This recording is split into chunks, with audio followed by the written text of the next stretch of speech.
वाक़िया कंदा हलूं त पीपल्स पार्टी अॼु हैदराबाद में पावर शो करे रही आहे। जलसे के बिलावल भुट्टो ज़रदारी ऐं ॿिया अॻवान ख़िताब कंदा।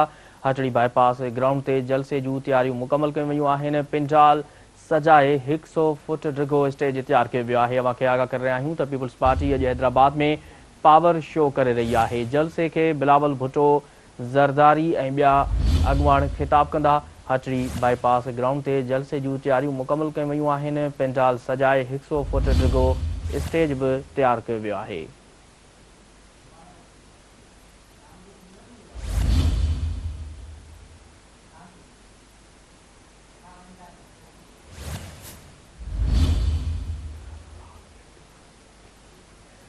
अहम खबर का वाक़िया कंदा हलूं तो पीपल्स पार्टी अॼु हैदराबाद में पावर शो करे रही है। जलसे के बिलावल भुट्टो ज़रदारी ऐं ॿिया अॻवान ख़िताब कंदा।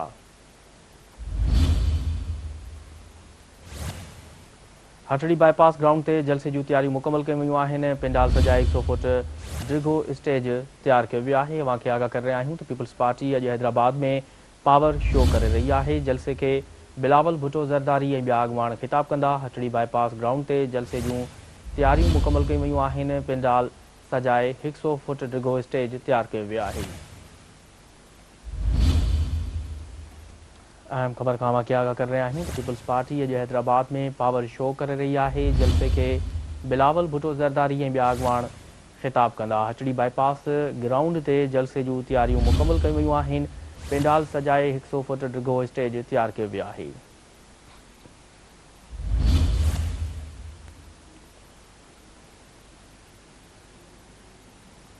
पीपल्स पार्टी अॼु हैदराबाद में पावर शो करे रही है। जलसे के बिलावल भुट्टो ज़रदारी ऐं ॿिया अॻवान ख़िताब कंदा।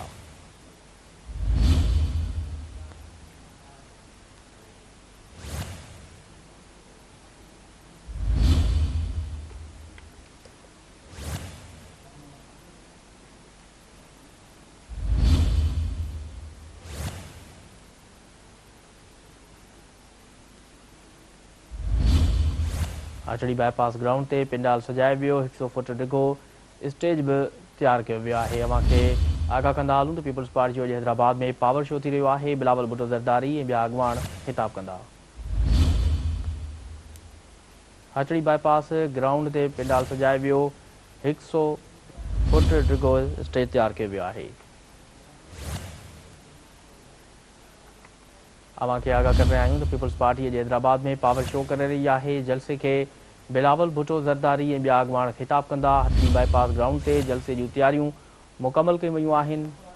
पिंडाल सजाए 100 फुट डिघो स्टेज तैयार कियो वियो आहे। वधीक तफ़सील मालूम कंदासीं। टचलाइन ते मौजूद आहे हैदराबाद का Sindh TV news bureau chief Zafar Hakro. जी ज़फ़र, पीपल्स पार्टी अॼु हैदराबाद में पावर शो करे रही है, कीअं पिया सूरताल खे ॾिसो हिन वक़्तु? जी बिल्कुल, अॼु हैदराबाद में पीपल्स पार्टी जो पावर शो है। इन दफ़े तमाम जेके पीपल्स पार्टी से लाॻापियल ग्रुप आहिनि, जिनमें ख़ास तौर ते हैदराबाद में जाम खान छोरो ग्रुप है, मौला बख्श चांडियो ग्रुप है, या हिकिड़ो तंज़ीम जो अलॻि ग्रुप है जेके तंज़ीम उहिदेदार आहिनि। ॿिए पासे शर्जील नाम जो ग्रुप है। इन्हनि समूरनि खे सख़्ती सां पाबंद बनायो वियो आहे त वधि में वधि माण्हुनि जी शिरकत कराइनि ऐं वधि में वधि जेको ही पावर शो अॼु बिलावल भुट्टो ज़रदारी ईंदो, जंहिं पावर शो में ख़िताब कंदो, उन में कैनाल जे हवाले सां बि मजमूई तौर ते ॻाल्हि ॿोल कई वेंदी ऐं पीपल्स पार्टी जे हवाले सां पंहिंजी तंज़ीमी पॉलिसी बि ॿुधाई वेंदी। अॼोके हिन पीपल्स पार्टी जे जलसे जूं तयारियूं मुकमल कयूं वयूं आहिनि ऐं ग्राउंड मुकमिल तौर ते ठाहियो वियो आहे। पुलिस